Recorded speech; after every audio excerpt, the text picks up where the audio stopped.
Hello नमस्कार, welcome back to my channel. मी अश्विनी. आज तुम्हाला एक साधी सिंपलशी रेसिपी दाखवणार आहे, जशा की माझ्या नेहमी साध्या सोप्या रेसिपीज असतात.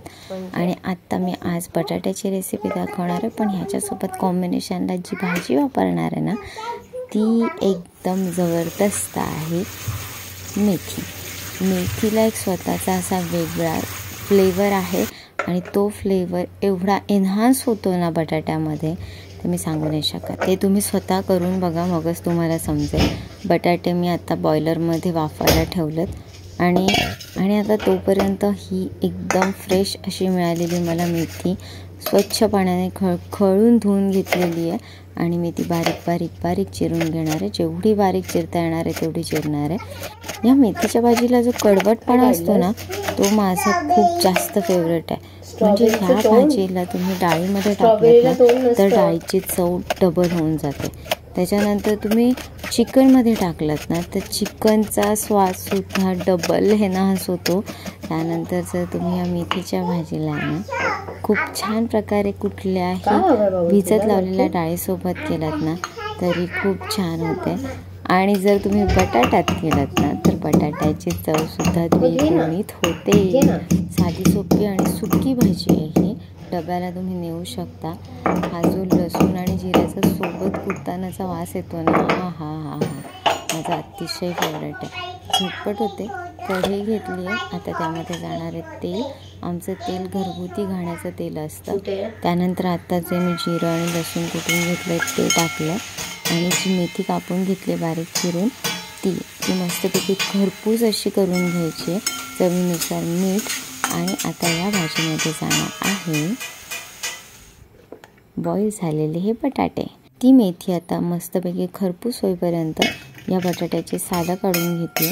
ही जी खरपूस झालेली मेथी आहे ती एका मोठ्या टोपात काढून घेतली आहे. आता यामध्ये मी कुस्करून टाकणार आहे हा बॉईल केलेला बटाटा. गरम आहे. आणि त्यानंतर आता ह्यामध्ये जाणार आहे थोडंसं गव्हाचं पीठ. त्यानंतर थोडंसं मीठ, कारण आपण ऑलरेडी भाजीमध्ये मीठ टाकलेलं आहे. आता फक्त गव्हाचा पिठाचा अंदाज घेऊन आपल्याला मीठ ॲड करायचं आहे. आणि एकही पाण्याचा थेंब न वापरता हे पीठ मळून घ्यायचं आहे.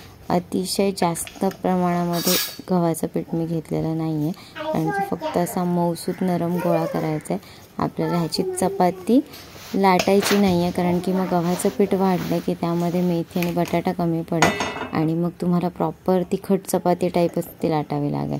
पण मला तसं करायचं नाही आहे. मला बटाट्यामुळे आणि मेथीमुळे तो जो नरमपणा आहे तो अतिशय सॉफ्ट तो तसाच ठेवायचा आहे टिकून. त्याच्यामुळे मी बटर पेपर घेतलं. बटर पेपरवरती पिठाच्या गोळ्याला पीठ लावून घेतलं, सुकं पीठ. आणि पुन्हा एक बटर पेपर त्यावर घेऊन हे लाटणार आहे. जेणेकरून होणार काय माहिती आहे का, गव्हाच्या पिठाचा जास्त वापर न झाल्यामुळे ह्याचा जो बटाट्यामुळे आलेला नरमपणा आहे ना तो तसाच राहतो आणि एवढे छान होतात ना. आणि असं ते खरपूस भाजल्या जातात पातळ लेअर तयार झाल्यामुळे ह्याची, तर खूपच छान लागतं. आता मी नाही सांगू शकत, सिरियसली सांगते, तुम्ही रेसिपी करून बघा, तुम्हाला प्रचंड आवडणार आहे. आणि बटर पेपरवर केल्यामुळे तर त्याचा काही प्रॉब्लेमच नाही आहे की तुम्हाला तो लाटण्याला चिटकेल किंवा काय होईल किंवा ती फाटेल मध्येच वगैरे, असं काही नाही आहे. बघा किती अलगद झालं आहे हे बटर पेपरवर आणि खूप अलगद निघतंसुद्धा. अशाच प्रकारे मी दुसरासुद्धा लाटून घेणार आहे.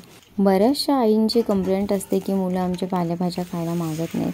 तर कसं आहे ना, ह्यांचे जे ओरिजिनल फ्लेवर्स आहेत ना, ह्या फ्लेवर्सच्या प्रेमात पाडा मुलांना. कारण एकदा का त्यांना हे फ्लेवर्स आवडायला लागले ना की ते एवढ्या आनंदाने खातात हे सगळं. खूप कमाल भारी चव आहे. टिकून ठेवते ओरिजिनल भाज्यांची तशीच चव आणि पौष्टिकता पण आपोआप शरीरामध्ये जाते. आवडीच्या वेगवेगळ्या पदार्थांना एक्सप्लोअर करायला मिळतं मुलांच्या टेस्ट बर्ड्सना. सो ह्या चवींपासून वंचित ठेवू नका मुलांना. कुठल्याही प्रकारे वेगवेगळ्या भाज्या पोटात जाऊ देत, त्यांना त्या चवीची सवय लावा. बाय.